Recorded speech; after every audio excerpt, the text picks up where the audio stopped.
Assalamualaikum warahmatullahi wabarakatuh. Selamat datang teman-teman semua di channel YouTube Muhammad Iqbal. Channel YouTube ini membahas seputar fitnah dan tuduhan terhadap agama Islam dan juga jawabannya. Dan juga tidak lupa membahas fenomena yang terjadi seputar agama Islam. Bagi kalian yang suka dengan konten-konten tersebut, silakan subscribe dan bunyikan tanda loncengnya. Oke, tanpa berlama-lama lagi, mari kita masuk ke inti videonya. Kalau kita melihat di media sosial ya, sangat banyak sekali tuduhan dan juga fitnah terhadap agama Islam, terutama tuduhan terhadap kitabnya yang merupakan sumber dari ajaran agama Islam itu sendiri. Sebagai contoh, kita saksikan video berikut ini. We read about entire chapters of the Quran being lost forever, large passages being lost forever, verses being eaten by a sheep, lost forever. Ya, jadi tuduhan itu adalah tuduhan terhadap Al-Quran. Al-Quran sudah dimakan kambing, jadi sudah hilang selama-lamanya. Sudah tidak ada lagi Al-Quran yang ada zaman Nabi SAW.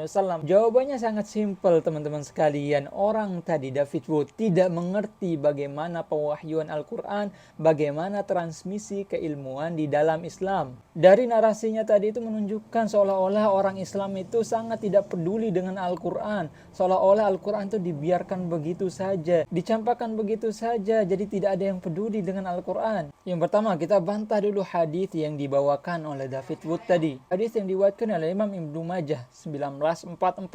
Jadi kalau kita perhatikan di sini, hadis riwayat Imam Ibnu Majah 1944. Dikatakan di bawahnya di sini diriwayatkan juga oleh Imam Ahmad, Abu Ya'la fil Musnad, At-Tabrani fil Awsat dan selainnya.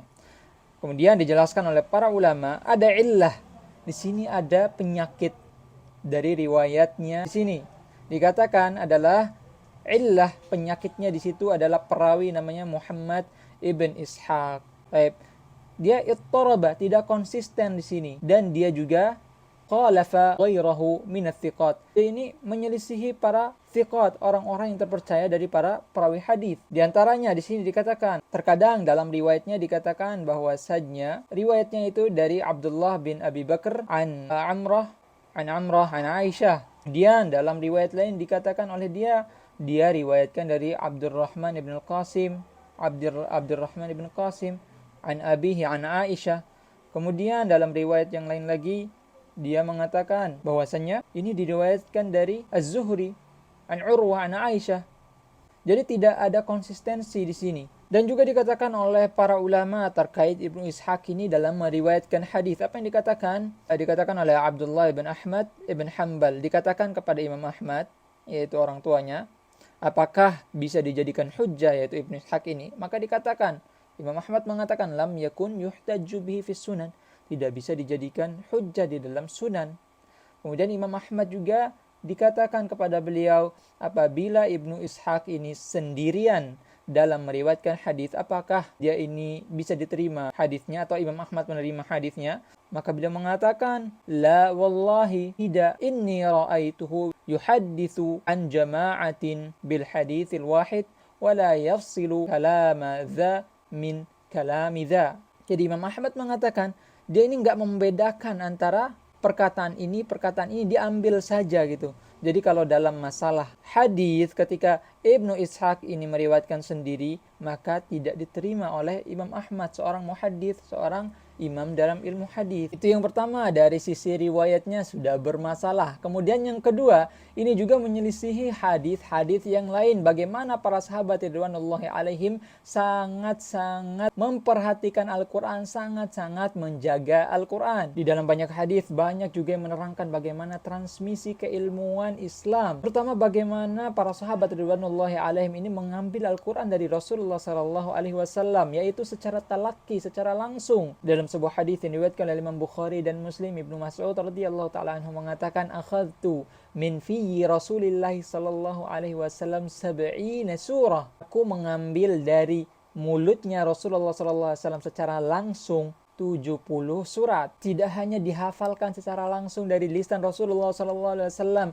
tapi juga langsung ditulis pada saat itu juga. Dalam riwayat Al-Imam At-Tabrani dikatakan bahwasanya Zaid bin Thabit radhiyallahu taala anhu menulis wahyu dari Rasulullah SAW. Kemudian apabila telah selesai dari menulisnya, beliau SAW memerintahkan untuk membacanya. Kemudian apabila ada kesalahan di dalamnya, aqamahu, beliau langsung meluruskannya, beliau langsung membenarkannya apabila ada kesalahan. Tidak hanya dilepas begitu saja setelah ditulis, setelah dihafalkan, tapi diulang-ulang setiap harinya. Para sahabat ridwanullahi alaihim selalu membaca Al-Quran di solat-solat mereka. Sahabat Abdullah bin Amr bin Al-As menghatamkan Al-Quran setiap 7 hari dalam solatnya. Utsman bin Affan radhiyallahu taala anhu setiap malam menghatamkan Al-Quran. Begitu juga Tamim Ad-Dari radhiyallahu taala anhu. Beliau membaca Al-Quran, menghatamkan Al-Quran di dalam solatnya itu setiap 7 sampai 8 malam sekali. Riwayat-riwayat ini menunjukkan bagaimana para sahabat ridwanullahi alaihim bukan cuma sekedar menulis,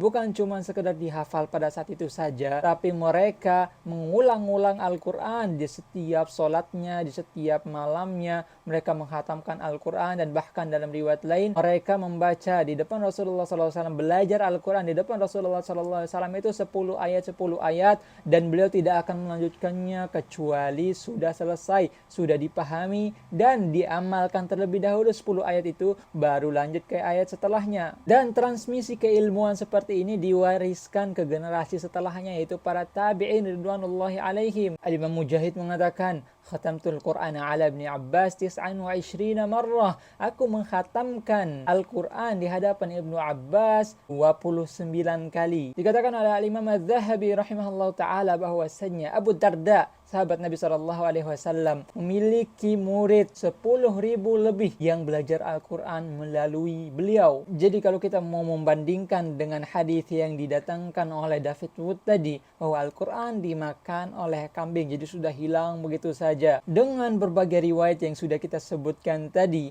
diantaranya para sahabat ridwanullahi alaihim mengambil Al-Quran itu langsung dari Rasulullah SAW, kemudian langsung dituliskan, kemudian diulang tiap harinya, dipelajari, kemudian kebiasaan itu juga diwariskan. Apalagi ditambah Al-Quran itu tidak ada satupun diriwayatkan dengan cara ahad, semuanya mutawatir, lebih dari 1 orang, lebih dari 2 orang bahkan. Jadi hal yang sangat mustahil ketika Al-Quran itu hilang hanya karena kertasnya itu dimakan kambing. Nabi SAW juga bersabda bahwasanya Al-Quran itu kitabun la yaghsilhul ma', tidak akan hilang hanya karena dibasuh air, karena sudah dihafal di dalam hati-hati kaum muslimin. Dan terbukti dari riwayat-riwayat yang ada bagaimana Allah Subhanahu wa taala benar-benar menjaga Al-Quran tersebut di hati para penghafalnya, dari para sahabat yang selalu mengulangnya tiap hari. Kemudian para tabi'innya juga sangat semangat dalam belajar Al-Quran, dan diwariskan ke generasi-generasi setelahnya sampai sekarang ini. Kalau kita lihat bagaimana banyaknya orang-orang yang menghafalkan Al-Quran, mereka hanya mengambil secuil hadis yang itu pun masih dipertentangkan kebenarannya dan juga tidak ada konsistensi dari riwayatnya, kemudian menjadikan itu sebagai dalil bahwasanya Al-Quran itu sudah tidak dihafal, sudah hilang, tidak ada lagi namanya Al-Quran. Padahal itu tidak berlaku untuk Al-Quran. Jika hilang tulisannya, maka hilang Al-Quran itu karena sudah dihafal. Berbeda dengan kitab mereka. Mereka berpatokan dengan manuskrip. Itu pun di abad awal mereka tidak punya manuskripnya. Hanya berupa papirus yang tidak sampai berapa ratus lembar. Lalu di mana tulisan aslinya? Tidak ada. Tidak ada tulisan asli dari penulis di kitab mereka. Nah, justru menjadi bumerang ketika mereka mempermasalahkan riwayat dan juga keaslian Al-Quran, sedangkan kitab mereka sendiri itu tidak ada tulisan asli dari penulisnya, hanya salinan, dan itu pun berupa papirus. Jadi justru kalau kitab mereka itu hilang, sudah hilang selama-lamanya, tidak ada lagi beda dengan Al-Quran, karena mereka tidak pernah menghafal kitabnya. Al-Quran sudah dihafal sejak awal diturunkannya. Semoga Allah Subhanahu wa taala senantiasa memberikan hidayah dan taufiknya kepada kita semua. Bagaimana menurut kalian? Silahkan tulis tanggapan kalian di kolom komentar. Kalau kalian suka dengan video-video seperti ini, silahkan like dan juga share. Terima kasih. Assalamualaikum warahmatullahi wabarakatuh.